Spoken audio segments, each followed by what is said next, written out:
Olá, tudo bem? Na aula de hoje a gente vai conversar sobre a introdução ao sistema endócrino. Então, primeiro, vamos retomar alguns conceitos básicos que serão utilizados nesse sistema, como excreção, que é o processo de eliminação dos produtos metabólicos residuais do corpo, secreção, que é produção e liberação de uma substância fisiologicamente ativa por uma célula ou por uma glândula, glândula, certo? Glândula pode ser uma única célula, tecido ou um órgão, cuja sua função é justamente elaborar substâncias que serão usadas pelo organismo. Neste contexto, podemos dividir em glândulas exócrinas, que secretam seus produtos através de ductos, que se abrem nas cavidades corporais ou superfícies externas do corpo, e glândulas endócrinas, que secretam produtos, secretam esses hormônios no líquido intersticial e esse se difunde no capilar e é distribuído para o corpo todo através da corrente sanguínea. E o que essas glândulas secretam? Hormônios, que são o produto, são as secreções dessas células que alteram a atividade fisiológica das células-alvo no corpo. Pensando nisso, nós temos também então, as glândulas endócrinas e glândulas exócrinas, tireoide, pituitária, pineal, testículo, salivar, próstata, sebácea, mamária, o hipotálamo, todos são contextos endócrinos e exócrinos. Então, nesse contexto, as glândulas exócrinas são glândulas que têm origem de ductos. Esses ductos, por sua vez, então a gente tem a produção na glândula exócrina, a produção da substância pelas células glandulares. Essa substância ela sai através de ductos, esses produtos eles saem ou na luz de algum órgão, nas cavidades internas, ou nas cavidades externas corporais. Então, alguns exemplos de glândulas exócrinas, nós temos as glândulas sudoríparas, sebáceas, as digestivas e as salivares. Já num contexto endócrino, esse produto ele é produzido por essas células, ele cai na corrente sanguínea e é utilizado longe do seu local de produção. Nesse contexto, nós temos as glândulas da hipófise, tireoide, paratireoide, suprarrenais, pineal, entre outras.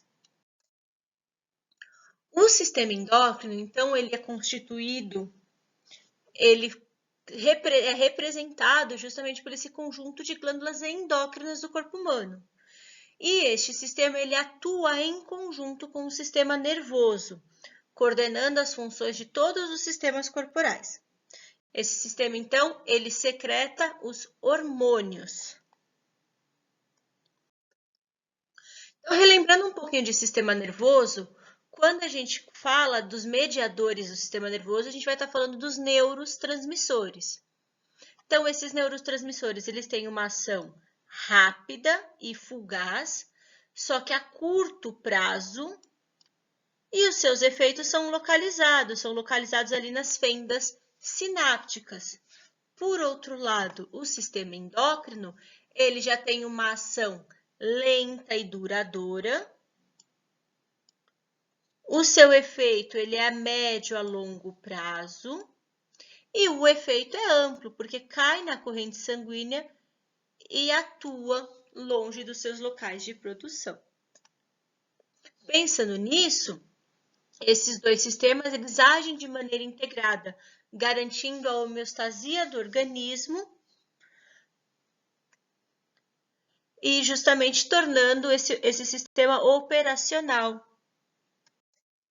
Resumidamente falando, as características do sistema nervoso e do sistema endócrino contra suas moléculas mediadoras, o sistema nervoso tem os neurotransmissores liberados ali na fenda sináptica.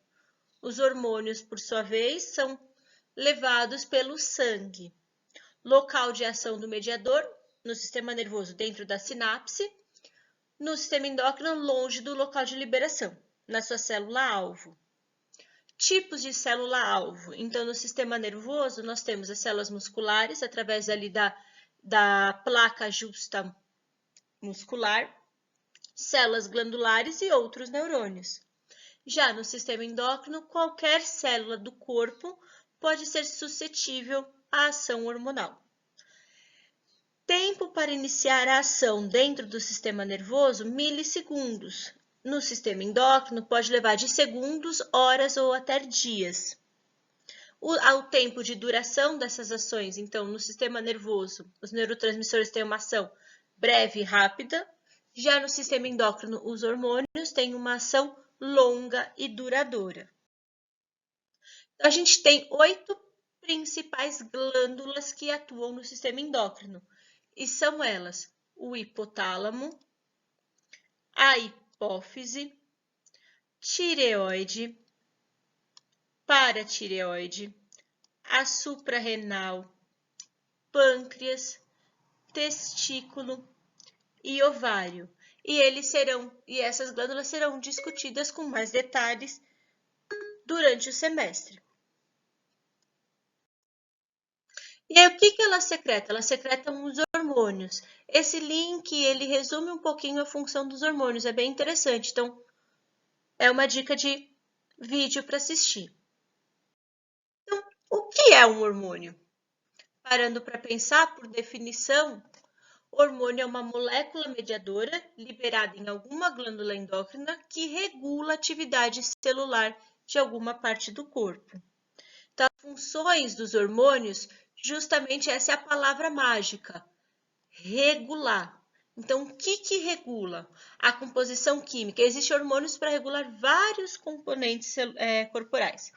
Então, hormônios que regulam a composição química e o volume do líquido intersticial, o metabolismo e o equilíbrio energético, contração das fibras musculares, secreções glandulares, regulam algumas atividades do sistema imune, controlam o crescimento e o desenvolvimento corporal, regulam o funcionamento de sistemas reprodutores e ajudam a estabelecer os ciclos circadianos, os ritmos de dia e noite. E esses hormônios também eles são classificados quanto ao seu local de ação, se eles são considerados hormônios circulantes ou hormônios locais. Nesse contexto, a divisão ela é feita da seguinte forma. Na ação local, nós temos a ação autócrina, onde uma célula produz um hormônio, produz esse produto, essa substância, e a célula próxima a ela e semelhante a ela usa, e ela mesma usa. Isso é o contexto autócrino. Já no contexto também de uso local parácrino, a célula ela produz a substância, o hormônio, só que só a célula vizinha vai utilizar, ela não utiliza. Então, esse contexto é um contexto parácrino.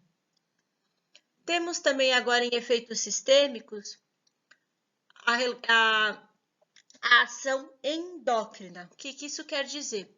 A célula, então, agora ela produz a substância que obrigatoriamente cai na circulação sanguínea e vai atuar longe do local de produção num outro tipo celular, para poder causar o efeito. Então, esse contexto é o contexto endócrino.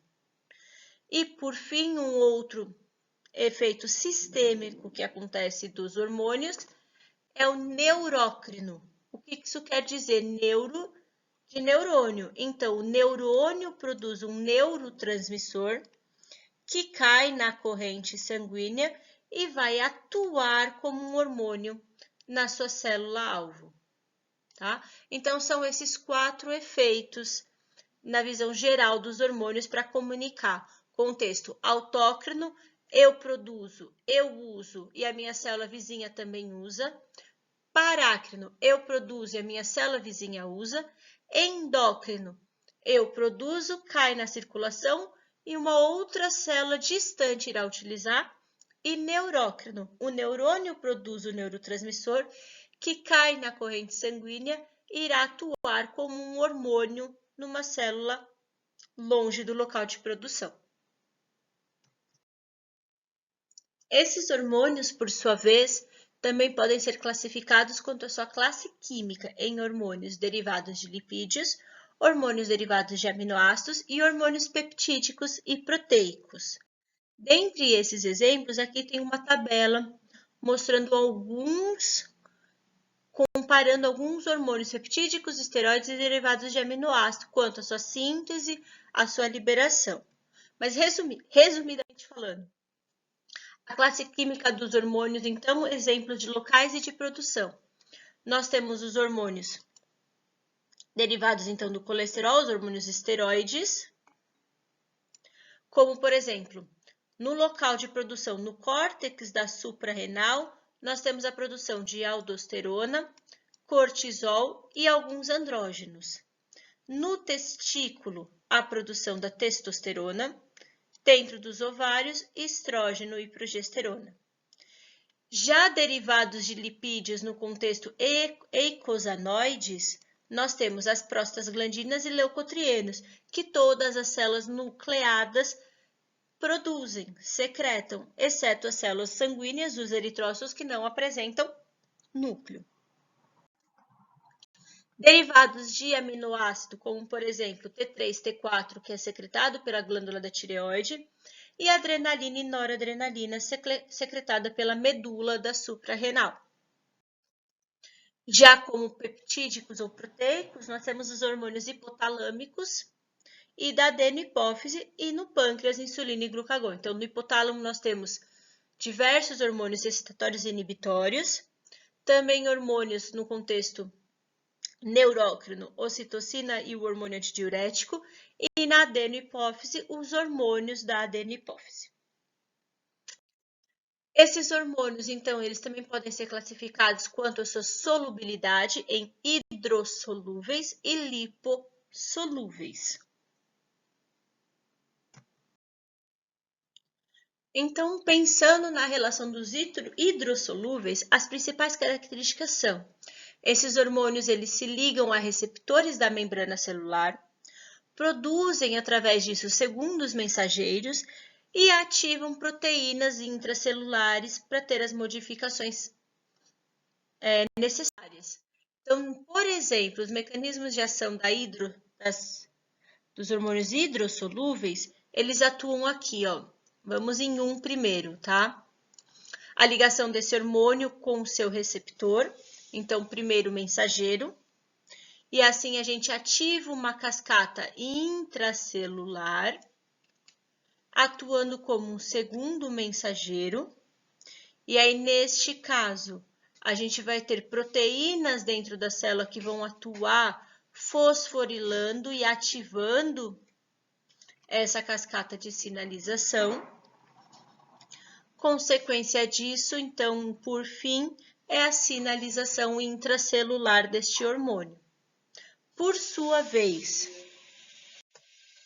os hormônios lipossolúveis, eles são de 0,1 a 10% na sua forma livre no plasma, sempre estão mais de 90% combinado com proteínas para transportar, porque senão eles são degradados na sua forma livre. Torna esses hormônios, então, temporariamente hidrossolúveis por conta disso, e é uma consequência justamente de reduzir a perda hormonal, e oferece uma pronta reserva de hormônios na corrente sanguínea.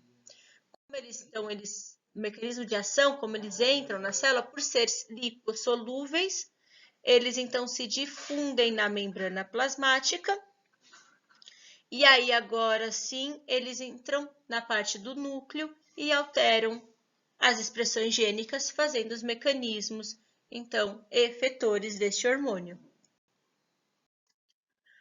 Por sua vez, esses hormônios eles podem sofrer interações entre eles, e isso atua sendo um efeito permissivo facilitador.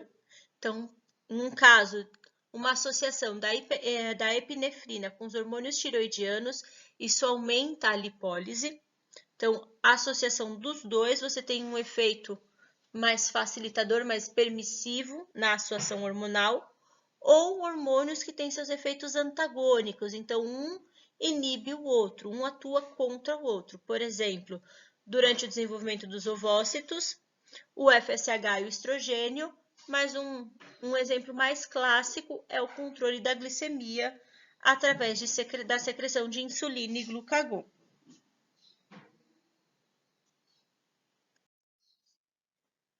E a relação, então, de secreção hormonal?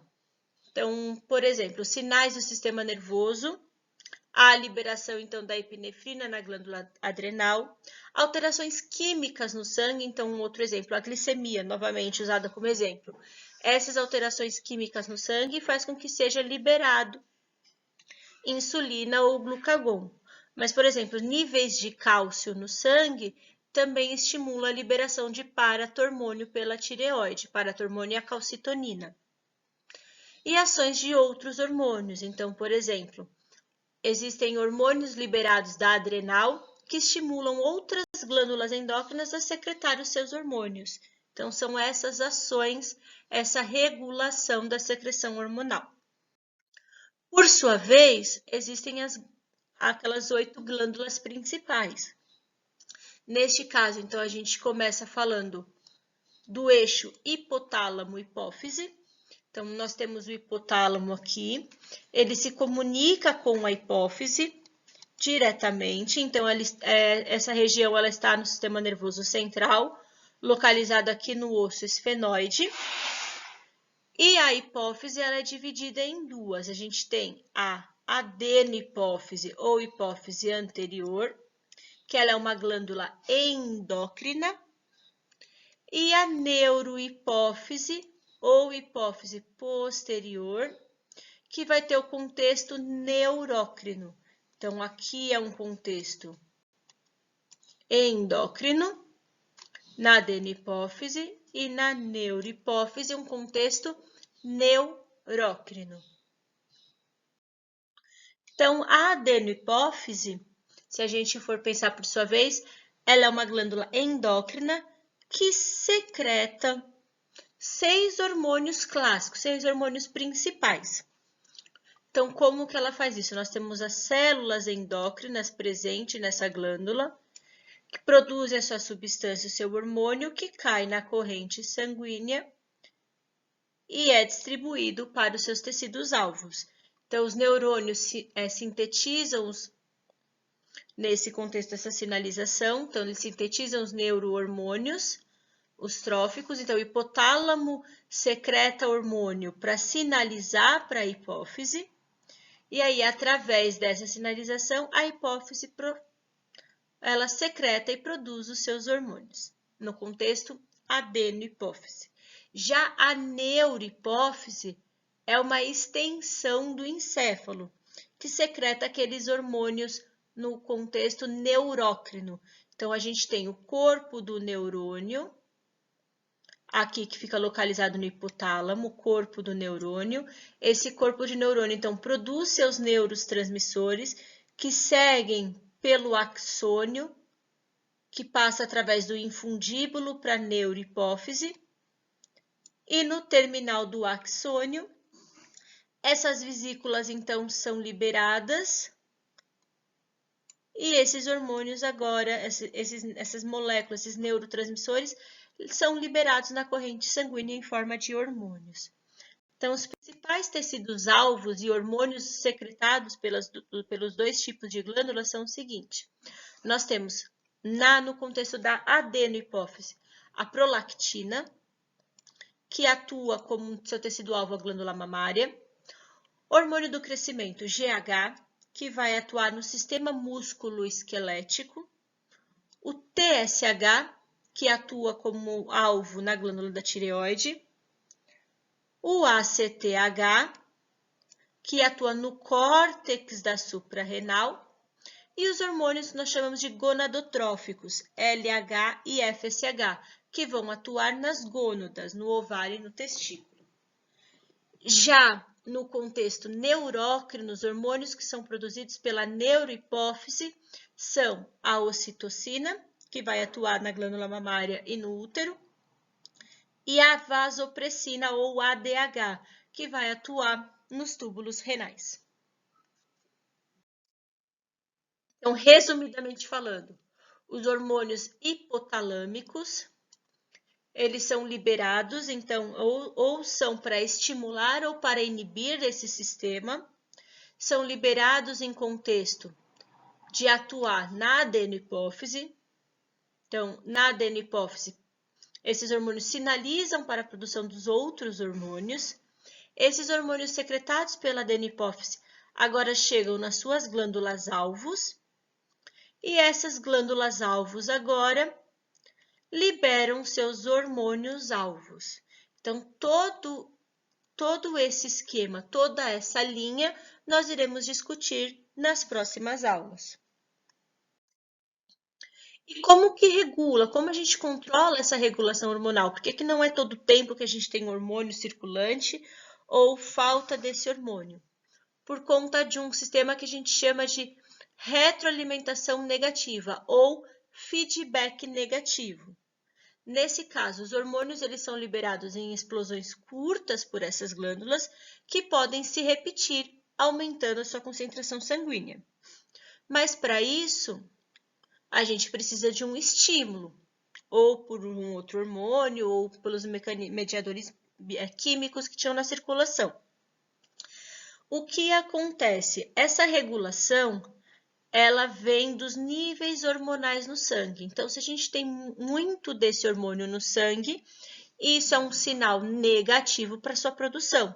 Então, a glândula para de secretar esse hormônio momentaneamente. Quando os níveis hormonais na corrente sanguínea descem, caem, esse é um estímulo positivo para essa glândula voltar a produzir. Resumidamente falando, como por exemplo os hormônios da tireoide, a gente tem aqui o hipotálamo, que secreta um hormônio para a hipófise, né? Que é o TRH. Então, aqui o hormônio liberador de TSH é o TRH.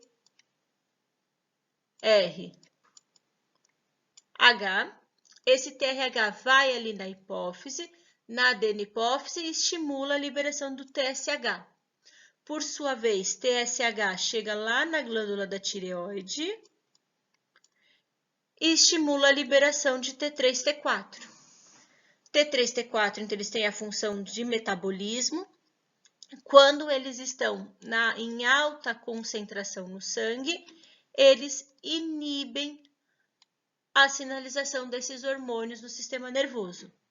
Agora, por outro lado, quando essa sinalização ela diminui, isso é um sinal para essas glândulas voltarem a produzir os hormônios. Então, este contexto é a regulação hormonal via feedback negativo.